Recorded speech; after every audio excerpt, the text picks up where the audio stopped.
Picture this. A sunny day in Ethiopia, a beautiful black woman ready to explore, and an umbrella that just won't cooperate.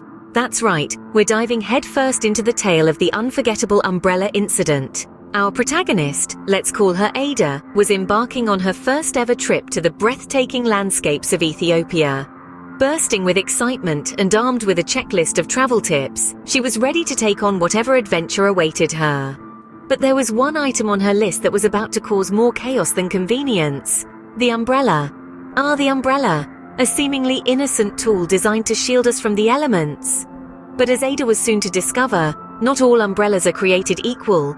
Ada, being the well-prepared traveler that she was, had packed the largest, most robust umbrella she could find, anticipating the Ethiopian rainy season.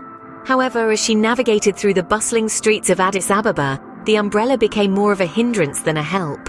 It was too large to fit into her backpack, too cumbersome to carry around, and it seemed to have a mind of its own, flipping inside out at the slightest gust of wind.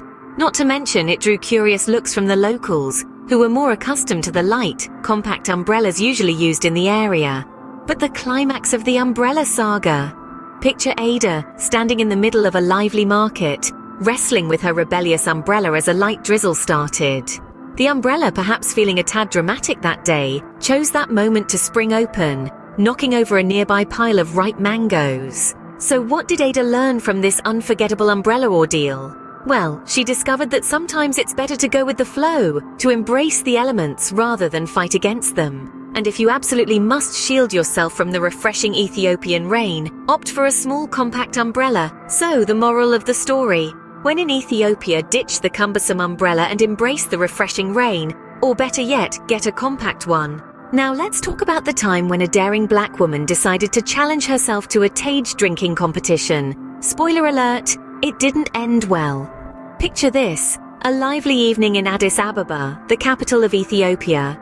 Our daring heroine, let's call her Zara, was invited to a local gathering where Tage, a traditional Ethiopian honey wine, was being served. Zara, a known lover of new experiences and with a fondness for honey, thought, how potent could this sweet golden elixir be? Oh, how she was about to find out. Tage, for those unaware, is a delightful yet deceptively strong drink, often homemade and enjoyed in traditional bulbous glass flasks called berelays. It's as integral to Ethiopian culture as injera, the sourdough flatbread, or the iconic coffee ceremony. However, unlike the smooth sips of coffee, Tage packs quite the punch. As the evening progressed, Zara found herself in the middle of a friendly Tage drinking competition. The locals, with their years of experience and tolerance, were downing the honey wine with ease. Zara, undeterred, matched them glass for glass. As the night wore on, the potency of the Tage started to hit Zara. She realized, perhaps a bit too late, that this was not a game she was going to win. The next morning, Zara woke up with a pounding headache, a testament to the potency of the underestimated Tage. She laughed it off, thankful for the memorable experience and the lesson it taught her. So, here are a few travel tips to take away from Zara's experience. When visiting a new place, immerse yourself in the local customs and traditions. Try new foods, participate in local festivities, and yes, even sample the local brews. However, remember to approach these experiences with respect and caution. Understand that what seems harmless might carry a surprising punch, just like Tage. Lastly, always remember, travel is about experiences, some sweet and some a little bit bitter. But it's these experiences that make our journeys unforgettable. So next time you think about challenging an Ethiopian to a Tage drinking competition, remember they've been doing this a lot longer than you have. Ever been lost in a bustling Ethiopian bazaar? One woman has, and it's a tale you won't want to miss. Let's dive into the vibrant world of a spirited black woman named Keisha. Keisha, a fearless explorer, ventured into the heart of the bustling Mercato market in Addis Ababa. With her eyes wide and curiosity piqued, she was ready to immerse herself in this cultural extravaganza. Now let's be real. Navigating a bazaar is like a dance. You've got to move with the rhythm of the market, sidestepping shoppers, carts, and the occasional goat. Keisha danced her way through the labyrinth-like aisles, awestruck by the colorful fabrics, the aroma of spices, and the chatter of haggling.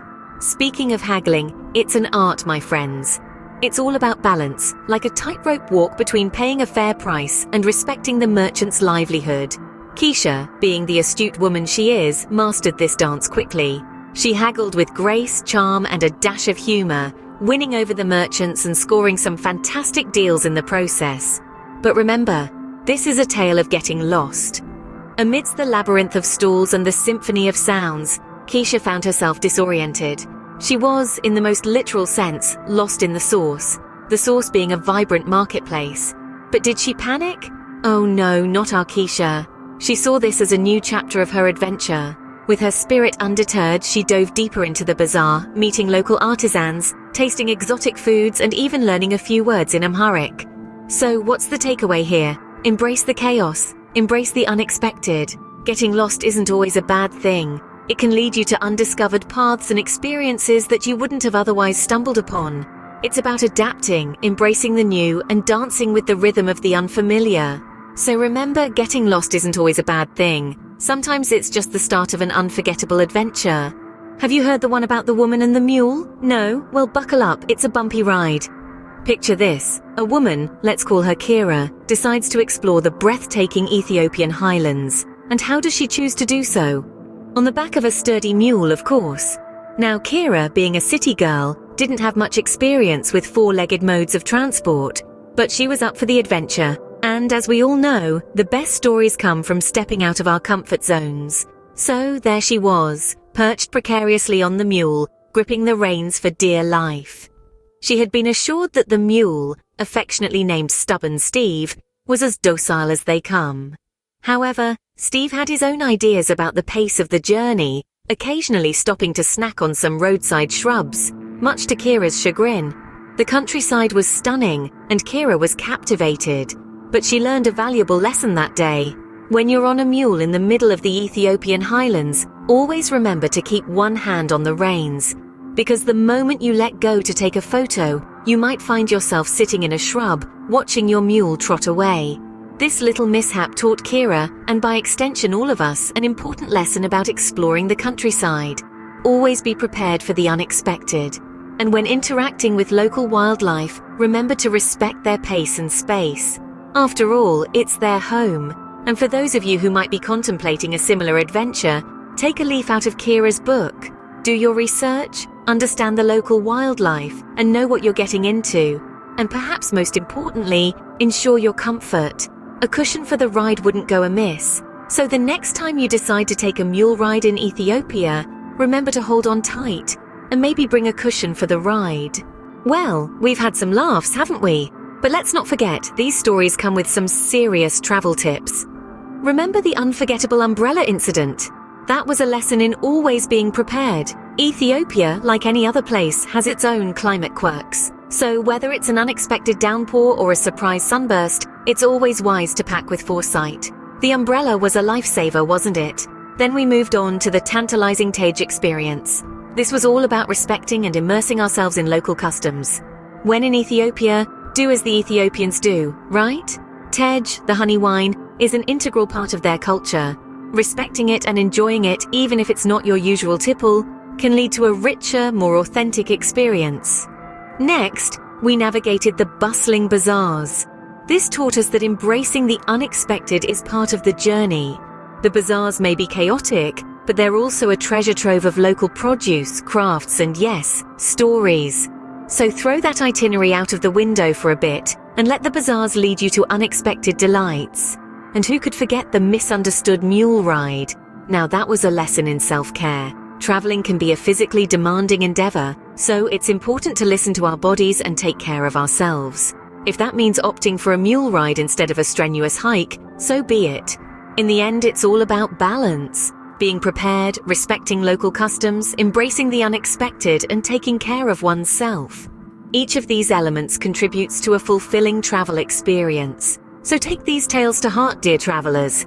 And remember, every trip is a new adventure waiting to happen. Until next time, safe travels.